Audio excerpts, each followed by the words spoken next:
Hello student, हम हमारी MPMSU question series run कर रहे हैं। उसमें हम क्वेश्चन 1 हम डिस्कस कर चुके हैं। क्वेश्चन 2 में हम देखेंगे define mental illness, mental illness क्या होती है, describe the cause of mental illness, and last देखेंगे हम role of psychiatric nurse in care of mentally ill patient की। हम जो साइकेट्रिक नर्स होती है वो कैसे केयर करती है मेंटली इल पेशेंट की। सबसे पहले हम उसमें देखेंगे डेफिनेशन 2 मार्क्स की है, तो हमें इसमें 2 to 3 डेफिनेशन लिखनी होती है। 2 भी अगर हम अकॉर्डिंग टू करके लिखते हैं तो मोर देन सफिशिएंट। सबसे पहले अकॉर्डिंग टू कार्ल मेलिंगर, इन्होंने क्या बोला, मेंटल इलनेस क्या है, एक इनएबिलिटी है जो हम adjust to oneself and the environment, जो कि हम एनवायरनमेंट या फिर वन सेल्फ खुद से या दूसरों से किसी से भी एडजस्ट नहीं कर पाते हैं, तो वो हमारी क्या होती है, मेंटल इलनेस। ये किसके था, according to Karl Mellinger. According to Harry Stack Sullivan, इनके अकॉर्डिंग क्या था, मेंटल इलनेस एक पैटर्न ऑफ बिहेवियर है दैट कॉज सिग्निफिकेंट डिस्ट्रेस और impairment in social functioning. Mental illness एक पैटर्न ऑफ बिहेवियर है जो कि कॉज करता है एक सिग्निफिकेंट डिस्ट्रेस और इम्पेयरमेंट इन सोशल फंक्शनिंग। हम कोई सोशल फंक्शनिंग कर रहे हैं या सोशली हम इन्वॉल्व हो रहे हैं या कोई भी कल्चरल है हमारा, हम सेलिब्रेट कर रहे हैं, उससे हम डिस्ट्रैक्ट हो रहे हैं, अलग जा रहे हैं, ठीक है। और जो भी सोशली फंक्शनिंग है हम उसको डिस्टर्ब कर रहे हैं, इम्पेयर कर रहे हैं, ठीक है, या डिस्टर्ब कर रहे हैं, तो वो हम मतलब जो काम हमारा सोशली एक्सेप्टेड नहीं होता है वही हमारी क्या होती है, मेंटल प्रॉब्लम होती है, मेंटली हम इल होते हैं, ठीक है। तो सोशल एक्सेप्टेंस ज़रूरी है। अब सोशली फंक्शन में तुम इम्पेयरमेंट ला रहे हो तो उसकी वजह से तो वो तो एक तरीके का मेंटल इलनेस है। वही इन्होंने बोला कि अगर तुम्हें सिग्निफिकेंट डिस्ट्रेस और इम्पेयरमेंट है सोशली फंक्शनिंग करने में, और फिर तुम वो पैटर्न ऑफ बिहेवियर तुम जो कर रहे हो, ठीक है, उस वही हमारी क्या है, मेंटल इलनेस। कॉजेज़ की बात करें तो predisposing factors, precipitating factors and perpetuating factors. जो प्री डिस्पोजिशन है वो क्या है, मेक्स अ पर्सन वल्नरेबल, मतलब कि ये क्या करता है, वल्नरेबल का मतलब होता है कि वो डिजीज उसके अंदर आ सकती है, ज़्यादा चांसेस है उसके, like biological, psychological and social. Biological में मैंने बोला था जेनेटिक फैक्टर्स। तो पहले तो ये एक फ्लो चार्ट बनाया, ठीक है, उसमें 3 हेडिंग्स लिखी।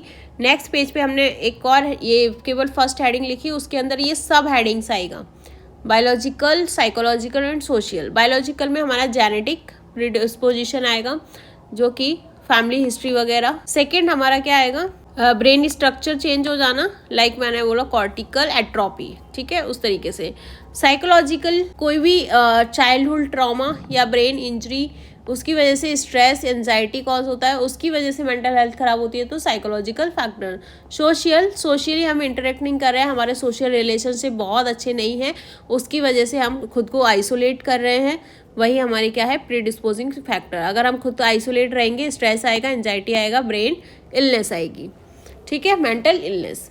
प्रेसिपिटेटिंग फैक्टर कौन से होते हैं, ये एक तरीके से स्ट्रेसर की काम करते हैं, ट्रिगर का काम करते हैं, ये ट्रिगर करते हैं हमारी इलनेस को। अगर हमारी लाइफ नॉर्मल चल रही रहेगी तो ये एक तरीके से एज अ ट्रिगर काम करेंगे, लाइक किसी की डेथ हो गई, डाइवोर्स हो गया खुद का ही, जॉब होगी, तो ये क्या है, एक स्ट्रेसफुल लाइफ इवेंट्स है, इनकी वजह से क्राइसिस आएंगे लाइफ में और हमें मेंटल इलनेस होएगी।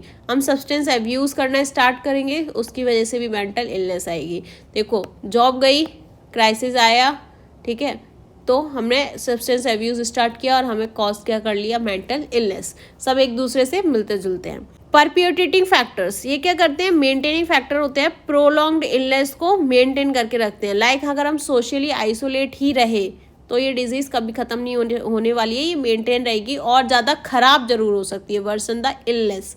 या लैक ऑफ सपोर्ट और रिहैबिलिटेशन हमने नहीं फॉलो किया, मतलब रिकवरी टाइम पे हमने ध्यान नहीं दिया, हम अपना काम करने में बिजी हो गए, अपना काम भी नहीं कर रहे हैं और ये काम भी नहीं कर रहे हैं, ठीक है, और या किसी को सपोर्ट नहीं मिल रहा है उस तरीके से, या कोई सब्सटेंस डिपेंडेंसी है, like alcohol dependency, abuse, substance abuse dependency, ऐसे वाले टर्म्स हैं, तो वो भी क्या होंगे, हमारे परपेट्यूटिंग फैक्टर्स। मतलब कि ये हमें वल्नरेबल बना रहे हैं, मतलब इनकी वजह से हमारे अंदर डिजीज़ के बहुत ज़्यादा चांसेस हैं कि वो डेवलप हो रही है मेंटल इलनेस।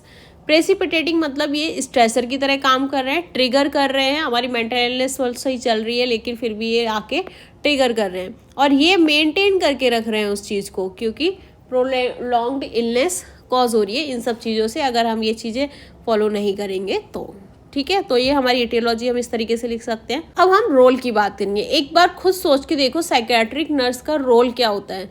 सबसे पहले तो साइकेट्रिक पेशेंट आया, उसका असेसमेंट किया। ठीक है, ये काम डॉक्टर्स भी करता है, लेकिन हमें भी थोड़ा बहुत ये देखना ही पड़ता है। तो उससे हिस्ट्री कलेक्ट की, एमएससी किया। एमएससी क्या है? Mental status examination. हम इसमें पेशेंट की जर्नल अपीयरेंस, थॉट, स्पीच, क्या बोल रहा है, इस टाइप की पूरी हिस्ट्री लेते हैं। मूड, अफेक्ट, इस टाइप की। ठीक है, पूरा एमएससी लेंगे, इसके अंदर हम इंक्लूड कर सकते हैं। सबसे पहले हम ऐसा कुछ फ्लो चार्ट बनाएंगे, लाइक सर्कल लिखा, रोल ऑफ नर्स करके। फिर हमने यहाँ पे डिवीज़न कर दिया सबका, ठीक है, जितने भी 11 डिवीज़न, एंड 1 बाय 1 एक्सप्लेन किया। असेसमेंट हेडिंग डाला, उसके अंदर में फर्दर 3 हेडिंग हम ये इंक्लूड कर सकते हैं, जिसमें क्या होगा हमारा असेसमेंट के अंदर। पहले हम ये ग्राफ देख लेते हैं, साइकेट्रिक नर्स का क्या क्या काम है। सबसे पहले असेसमेंट, असेस क्या करेंगे, history and MSc and nursing diagnosis and care plan, individual care plan बनाएंगे। थेरेपेटिक कम्युनिकेशन बिल्ड करेंगे ताकि यहाँ पे ट्रस्ट बिल्ड हो। क्या बिल्ड हो? ट्रस्ट एंड ट्रैप हो, ताकि जो पेशेंट है वो कॉपरेट करे, उसको फैमिली जैसा फील हो। एंड मेडिकेशन मैनेजमेंट, ये कम्युनिकेशन रिगार्डिंग ट्रीटमेंट ही होना चाहिए। ठीक है ना, हम रिलेशनशिप यहाँ पे क्यों बना रहे हैं?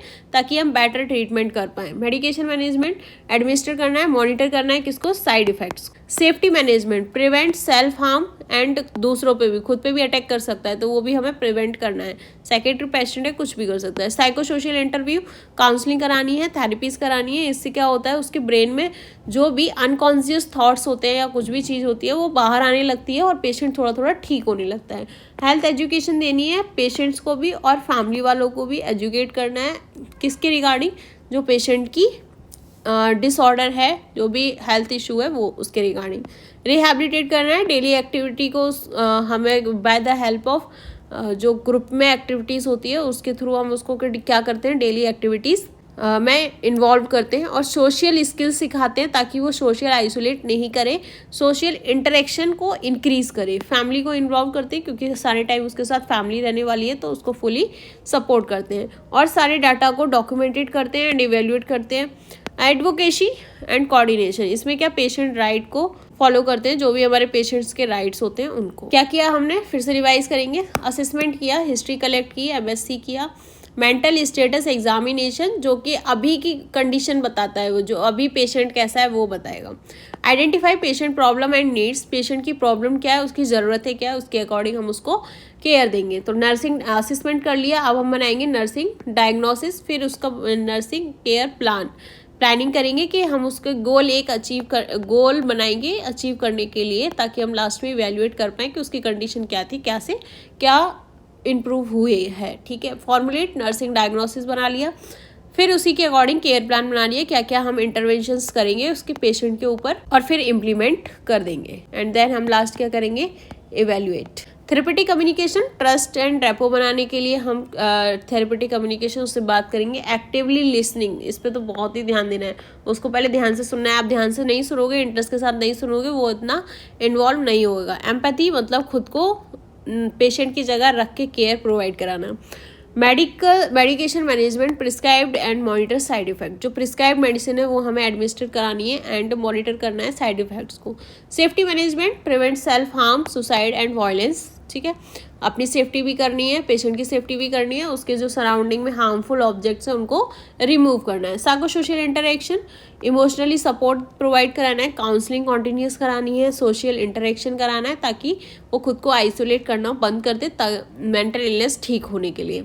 हेल्थ एजुकेशन देना है, कोपिंग स्ट्रेटजीज कैसे अपनानी है उसके रिगार्डिंग, कि हम क्या कर सकते हैं, कैसे खुद को डाइवर्ट कर सकते हैं। अगर किसी को हेलुसिनेशन वॉइस आ रही है तो वो खुद को कैसे डाइवर्ट करे, वहाँ से किसी से बात करने लग जाए, वहाँ से हट जाए, या फिर कोई डाइवर्सनल थेरेपीज अपना जाए, म्यूजिक सुन ले, कुछ देख ले, इस तरीके की स्ट्रेटजीज होती हैं। Stress management, rehabilitation, patient help regain daily living skills, encourage vocational and social skills. यहाँ पे क्या करते हैं, पेशेंट्स को बस बिजी रखने की ट्राई करते हैं ताकि कुछ एक्टिविटीज़ कराएं ताकि उनका मन डाइवर्ट रहे। ठीक है, यहाँ पे पर्सन को सिर्फ बिजी रख रहे हैं। Family involvement, support and educate family members को एजुकेट करना ज़रूरी है कि ये वाली डिजीज़ है, इसमें ये प्रॉब्लम होती है, तुम पेशेंट्स के साथ कैसे रहोगे, ये फैमिली जो एजुकेशन होती है बहुत ज़रूरी होती है, क्योंकि वो लोग एकदम त्रस्त हो जाते हैं उनकी इलनेस से।